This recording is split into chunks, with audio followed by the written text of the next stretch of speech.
Bonjour à tous et bienvenue sur mon podcast chrétien Blessing Woman. Je suis Sylviane, une chrétienne qui aime Dieu et qui a décidé de parler de lui à travers ce podcast. J'espère que vous allez bien. De mon côté, ça va super. Je suis ravie de vous retrouver après cette longue pause qui n'en fut pas réellement une car j'ai bossé sur pas mal de choses. Je vous rassure, je me suis reposée quand même un petit peu, mais j'ai bossé énormément et je suis super contente. Je suis super contente de vous annoncer la mise en ligne de mon site internet blessedwoman.fr sur lequel vous pourrez retrouver l'ensemble de mes podcasts, mais pas que. Vous aurez aussi des articles et des temps de partage entre femmes, donc plein de choses, plein de belles surprises. Donc je vous invite à aller faire un tour sur le site internet et à me laisser un petit message, ça me ferait trop plaisir. Les podcasts, néanmoins, restent toujours disponibles sur les plateformes Anchor, Spotify, YouTube et Google Podcasts. Ça ne change pas. Je les mettrai toujours sur ces différentes plateformes. Mais qu'à cela ne tienne, n'hésitez pas à liker pour me signaler que l'épisode vous a édifié, à me laisser un commentaire pour me donner votre avis sur la thématique abordée aujourd'hui et à partager autour de vous car vous ne savez jamais qui vous pouvez encourager à travers de simples mots. Moi, de mon côté, j'ai juste hâte de vous lire. Bon, dans l'épisode 13, il y a 2 ou 3 semaines, j'ai arrêté de compter. Je vous annonçais ma série de podcasts sur les relations de couple et j'évoquais la question du choix de son conjoint, de sa conjointe. Aujourd'hui, je reviens pour aborder un sujet sensible, voire tabou pour beaucoup de chrétiens, mais je ne pouvais pas parler de couple sans en parler. Comme il ne sert à rien de tourner autour du sujet, autour du pot et tout, et d'utiliser des mots compliqués, je vais aller droit au but. Aujourd'hui, nous allons parler de sexualité, plus précisément de relations sexuelles hors mariage. La société d'aujourd'hui est très libérée, si je peux m'exprimer ainsi. Et je vous avouerai que depuis quelque temps, je suis assez choquée de marcher et de voir dans des gares des affiches qui encouragent des comportements déviants comme l'adultère. Et ce n'est pas que dans les publicités que l'on peut voir ce genre de libération de la sexualité, mais également dans les médias, les films, les séries, les réseaux sociaux. Bref, vous l'aurez compris, il devient de plus en plus difficile de vivre une sexualité saine, car la société nous impose de manière consciente ou pas d'ailleurs, je ne sais pas si c'est forcément conscient, une façon de penser et d'agir qui va souvent à l'encontre de ce que nous enseigne la parole de Dieu. Parce que les hommes ont rendu petit à petit normal ce qui ne l'était pas forcément, aujourd'hui il devient difficile d'affirmer une position contraire à celle de la société. Quand on se retrouve dans un groupe de discussion, ils vont commencer à se perdre, parler de sexualité. Il devient difficile à cause du politiquement correct d'affirmer son opinion, de dire je ne suis pas d'accord avec vous, d'affirmer son opinion, sans que tout de suite on te catégorise en fait de catho-facho ou bien d'extrémiste ou encore tu parles, c'est la religion qui parle, c'est pas toi qui parles. On peut plus affirmer son opinion aujourd'hui quand il s'agit de sexualité.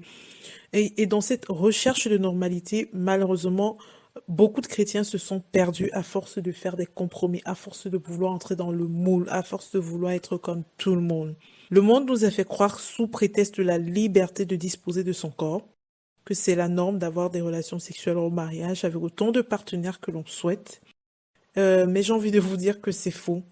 Chers auditeurs, j'ai envie de vous dire, c'est clairement faux. Faux avec un F majuscule, un A majuscule, un U majuscule, un X majuscule, c'est faux. Et j'ai envie de dire que tous les disciples de cette école, donc toutes les personnes en fait, qui te diront que non, ce n'est pas interdit, que c'est normal, toutes les personnes qui vous diront que c'est normal en fait, elles ont toujours pour des arguments sur le coude pour justifier le fait qu'il n'y ait pas ça l'acte. Et je suis sûre que vous avez déjà entendu au moins une de ces excuses ou vous-même l'avez déjà sorti de votre bouche pour assurer votre conscience. Il y a des tonnes d'excuses et sont longues comme mon bras, mais j'ai envie de dire parmi ces excuses, les plus courantes qu'on va retrouver, c'est il faut tester pour savoir si on est compatible de ce côté-là ou pas. J'ai envie de dire c'est pas la sexualité qui fait un mariage déjà. Vu qu'on va se marier, le faire avant ou après, ça n'a pas d'importance. Ah, ok, d'accord. Donc vous pouvez aussi attendre. La chair est faible, ok. Les hormones me dérangent, ok. Je ne veux pas le ou la perdre, donc je le fais. J'ai une réputation à maintenir auprès de mon entourage, de mes amis, de mes potes, Tout le monde le fait, donc pourquoi pas moi? C'est écrit où dans la Bible que c'est interdit? Bref, la liste des excuses est assez longue et aujourd'hui, à travers vraiment cet épisode, je voudrais déconstruire ces excuses. Je ne suis pas ici pour pouvoir vous parler des conséquences de l'acte sexuel avant le mariage, mais je veux juste vraiment déconstruire les excuses que vous pouvez vous inventer ou des personnes peuvent s'inventer autour de vous pour pouvoir justifier en fait le fait de ne pas attendre la bonne personne. Et qu'on se dise clairement les choses, chers auditeurs, je préfère dire les choses maintenant et casser ça tout de suite. Il n'y a pas de jugement dans mes propos. Je condamne l'acte, mais pas les personnes. Encore une fois, je condamne l'acte, mais pas les personnes. Et le Seigneur nous a tous dotés de cette chose merveilleuse qui est le libre arbitre. Et à cause de cela, chaque décision que nous prenons, nous devons être prêts à assumer les conséquences. Et puis, c'est tout. J'ai trouvé important d'aborder le sujet car il y a de nombreuses personnes qui ignorent vraiment l'impact spirituel d'un acte sexuel. Et ma question pour vous, la question avec laquelle j'aimerais vraiment introduire tous mes propos, c'est: avez-vous déjà entendu parler de lien d'âme? Je suis sûre qu'il y a des personnes qui n'en ont pas encore entendu parler et je suis sûre qu'il y a des personnes qui en ont déjà entendu parler. Peut-être avez-vous vécu quelque chose en lien avec ce que je suis en train de vous dire. N'hésitez pas à m'envoyer un message via mon super site qui vient d'être terminé ou n'hésitez pas à m'envoyer un message privé sur Instagram ou de me mettre un commentaire. Ça me ferait plaisir de vous lire. Mais aujourd'hui, je voudrais vraiment attirer votre attention sur le fait que chaque fois que vous partagez votre intimité avec une personne, et ça, je te le dis, toi qui m'écoutes, chaque fois que tu partages ton intimité avec une personne, c'est un peu de toi que tu lui laisses, c'est un peu de lui que tu prends. C'est un peu de toi que tu lui laisses, c'est un peu de cette personne que tu prends. Par les relations intimes, chers auditeurs, vous liez votre âme à celle de votre partenaire et cela implique notamment que vous y liez une partie de vos bénédictions et que vous ramassiez une partie des problèmes de votre partenaire. Je ne dis pas que tous vos partenaires ont des super problèmes, mais je dis, vous ne pouvez pas savoir que votre partenaire a de super problèmes, donc mieux vaut attendre d'avoir votre mari ou bien votre femme.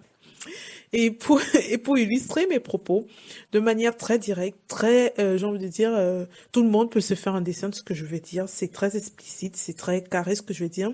Je vais prendre l'exemple qu'avait donné le pasteur Marcelo Tsunassi dans l'une de ses prédications. Moi aussi, j'ai trouvé que c'était très clair. Et en fait, il n'y a pas 10 manières de tourner autour du pot et d'expliquer. Son exemple est super pratique, très clair, compréhensible.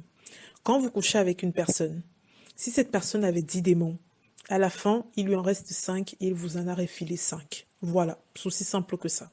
Ne jamais croire que l'acte sexuel était anodin. Donc, voilà. L'intimité d'un homme et d'une femme est un privilège qui ne doit être accordé qu'à la personne que vous avez épousée, à la personne que vous allez épouser. Car il est dit dans la parole de Dieu que l'homme quittera son père et sa mère et s'attachera à sa femme et les deux deviendront une seule chair.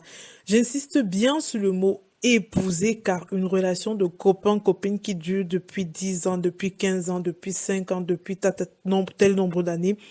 Si vous n'êtes pas marié, je suis désolée de vous annoncer aujourd'hui, mais en fait, vous pouvez potentiellement être en train de lier votre âme à la mauvaise personne. Ce n'est pas le nombre d'années que vous avez fait en concubinage, que vous avez fait ensemble, en fait, qui fait de vous des personnes mariées.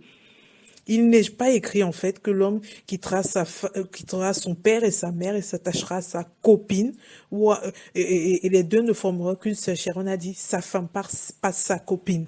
Donc, les personnes qui vivent avec des femmes qui vivent avec des hommes et disent je suis sa femme. Non, tu n'es pas sa femme parce que vous vivez ensemble. Non, tu n'es pas sa femme parce que ça fait 15 ans que vous êtes en concubinage. Non, tu n'es pas sa femme. De même que non, ce n'est pas ton épouse. C'est pas parce qu'elle vit chez toi et que tu bénéficies de tous les privilèges d'un homme marié que ça veut dire que c'est ton épouse. Je veux vraiment vous inviter, chers auditeurs, à vous positionner par rapport à la parole de Dieu et non à la normalité des hommes. C'est pas parce que les hommes ont rendu le concubinage normal que ça veut dire que ça l'est. Ce n'est pas parce que les hommes ont dit que les relations sexuelles hors mariage sont normales que ça veut dire que ça l'est. Votre standard doit être Dieu, la parole de Dieu. Votre standard doit être la parole de Dieu et non la parole des hommes. Hommes avec grand H, je précise. Certains me diront que c'est dur de revenir en arrière une fois qu'on a sauté le pas. Et d'autres me parleront de la pression de l'entourage, mais j'ai envie de vous répondre que la clé se trouve dans la prière et dans la place que vous donnez à Dieu dans votre vie. Dans l'ensemble des messages que je vous partage généralement dans mes podcasts ou bien encore sur mon compte Instagram, j'insiste toujours beaucoup sur l'intimité, à travailler son intimité avec le Seigneur, travailler son intimité avec le Seigneur et aussi l'écoute de la voix du Seigneur. Si vous savez écouter la voix du Seigneur, en fait, ça vous dépaulera de la voix des hommes. C'est le manque de patience qui va souvent amener un chrétien à tomber. Or, la patience est un fruit de l'esprit. Si vous en manque, priez, demandez au Seigneur de vous remplir de sa patience. Moi, je sais que il m'en manque. Il m'en manque. Des fois, je suis patiente, d'autres fois, je ne le suis pas. Or, le Seigneur n'aime pas les relations tièdes. Je ne peux pas lui dire que je suis patiente quand ça m'arrange. Je ne suis pas patiente quand ça ne m'arrange pas. Donc, je prie en ce moment pour ça, pour lui demander de m'apprendre à être patiente. Et je veux vraiment vous inviter également, si vous manquez de patience, demandez au Seigneur de prier, demandez au Seigneur de vous combler de sa patience, de vous remplir de sa patience, et il le fera. Il dit dans sa parole, demandez, on vous donnera. Et moi, je crois, je l'ai expérimenté plus d'une fois. J'ai demandé, il m'a donné plus d'une fois. Donc, s'il vous manque de la patience, demandez-lui, il vous donnera. Tomber à cause de la pression du ou de la partenaire, ou encore à cause de la pression de l'entourage, c'est dire à Dieu que ces personnes, en fait, ces différentes personnes sont plus importantes que lui. D'où l'importance de travailler encore une fois son intimité avec le Seigneur et de lui laisser la place qui est sienne dans votre vie. Pour ceux qui me diront, c'est hormonal, c'est un besoin vital chez l'homme. J'ai envie de vous dire que nous ne sommes pas des animaux, chers auditeurs. Si dans les troupeaux de chèvres, de moutons et patati patata, les rapports sexuels sont purement instinctifs, l'homme se démarque en quoi finalement d'un animal s'il fait pareil? Le Seigneur nous a tous dotés d'une conscience des actes que l'on pose et la capacité de leur donner du sens, dont ne confondons pas perversité et nature humaine. Et pour ceux qui me diront les relations hors mariage ne sont pas interdites par la Bible, je ne peux que vous inciter à ouvrir votre Bible. Et encore une fois, dans les messages que je vous partage sur mon compte Instagram, je vous incite toujours à lire votre Bible parce que lorsqu'on lit sa Bible, lorsqu'on connaît sa Bible, il est plus difficile pour quelqu'un de venir nous tromper avec des arguments et des paroles farfelues. La parole de Dieu nous invite justement à n'avoir qu'un seul partenaire dans plus d'une fois en fait, vous allez retrouver ça où le Seigneur nous invite à n'avoir qu'un seul partenaire, notre époux ou notre épouse en fait. Et je vous incite à méditer. Je dis bien précise méditer, pas lire, parce que lire c'est différent de méditer. Je vous invite à méditer ces quelques versets. 1 Corinthiens 6, verset 16 qui dit « Ne savez-vous pas que celui qui s'attache à la prostituée est un seul corps avec elle ?» Car est-il dit, les deux deviendront une seule chair. Ça rejoint ce que je vous disais par rapport au fait que vous liez votre âme avec une personne quand vous passez par l'acte sexuel. Romains 8, verset 8 qui dit Or, ceux qui vivent selon la chair ne sauraient plaire à Dieu. Ça rejoint encore ce que je vous disais par rapport au manque de patience. Demandez au Seigneur de vous remplir des fruits de l'Esprit Saint. Si vous fonctionnez selon votre chair au lieu de fonctionner selon les fruits de l'Esprit, forcément vous allez devoir en subir les conséquences à un moment donné. 1 Corinthiens 7, verset 9, qui dit « Mais s'il manque de continence, qu'il se marie, car il vaut mieux se marier que de brûler. » Et ça rejoint ce que je vous disais, les personnes qui sont en couple et qui sont en concubinage depuis 3 ans, 4 ans, 5 ans, 10 ans, 15 ans et qui disent parce qu'on vit sur le même toit, parce qu'on octroie l'un à l'autre les privilèges d'un homme ou d'une femme mariée, on n'a pas de problème. Non, c'est faux. Au lieu de vivre de cette manière, la parole de Dieu, elle est très simple. Mariez-vous, mariez-vous. 1 Corinthiens 6, verset 18, qui dit « Fuyez l'impudicité. Quel autre péché qu'un homme commette? Ce péché est hors du corps, mais celui qui se livre à l'impudicité pêche contre son propre corps. » La parole de Dieu nous dit encore que nous sommes le temple du Saint-Esprit.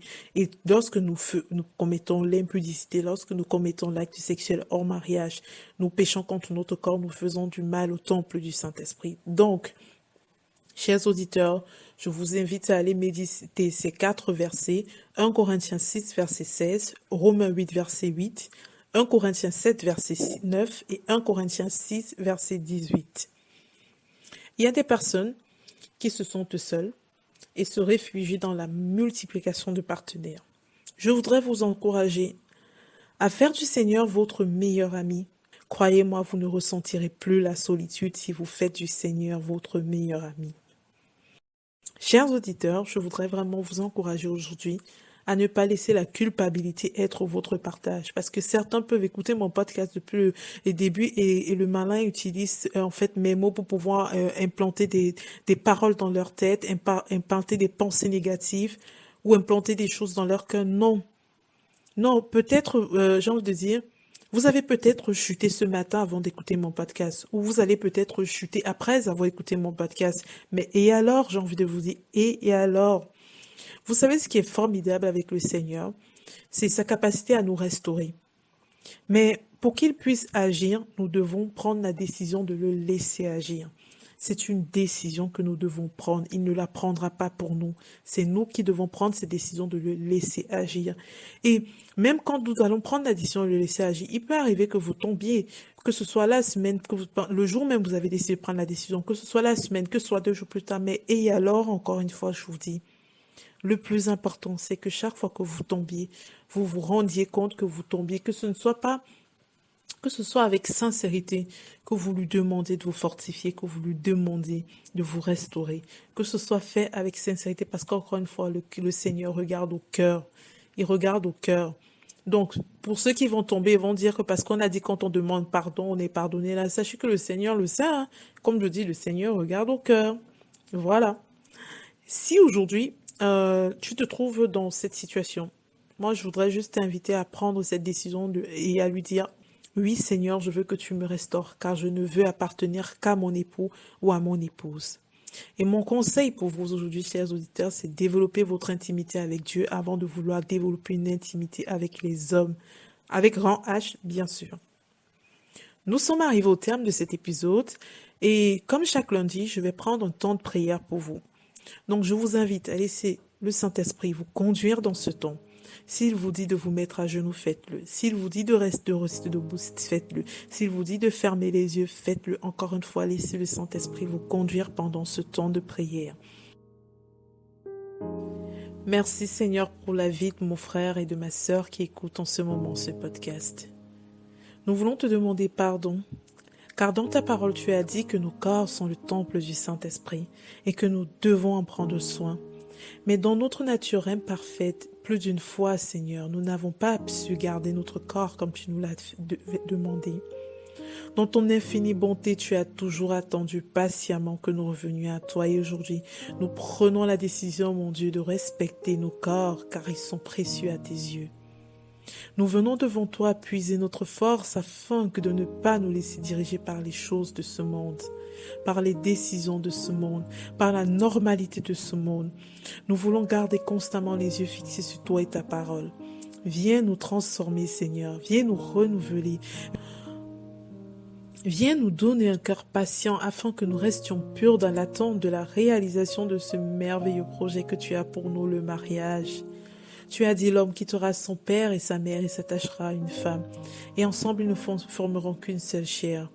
Papa, donne-nous de suivre ces directives et éloigne de nous l'iniquité. Nous ne voulons lier nos âmes qu'avec la personne que tu auras choisie pour nous. Car tes projets sont toujours plus beaux et plus grands que les projets des hommes. En toi, nous plaçons notre confiance. Tu es notre lumière et notre rocher.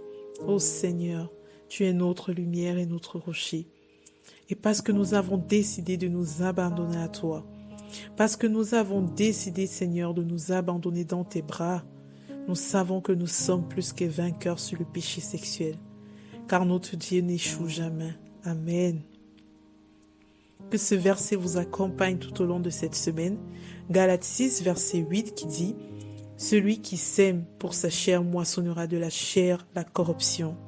Mais celui qui sème pour l'esprit moissonnera de l'esprit la vie éternelle. » Et je prie enfin que chacun d'entre vous, chacune des personnes qui m'écoutent en ce moment, moissonne la vie éternelle. Merci pour votre écoute. J'ai pris plaisir à réaliser cet épisode et à vous ouvrir les portes de mon univers. Si vous souhaitez participer également à ces podcasts, n'hésitez pas à m'écrire. Que ce soit via la page contact de mon site internet, que ce soit via Instagram, qu'importe où vous trouvez, il existe de formidables outils pour rendre cela possible. Je vous laisse sur cette note musicale de Nadège Jean et le titre c'est Remplis ma vie. Soyez abondamment bénis et bonne semaine à tous.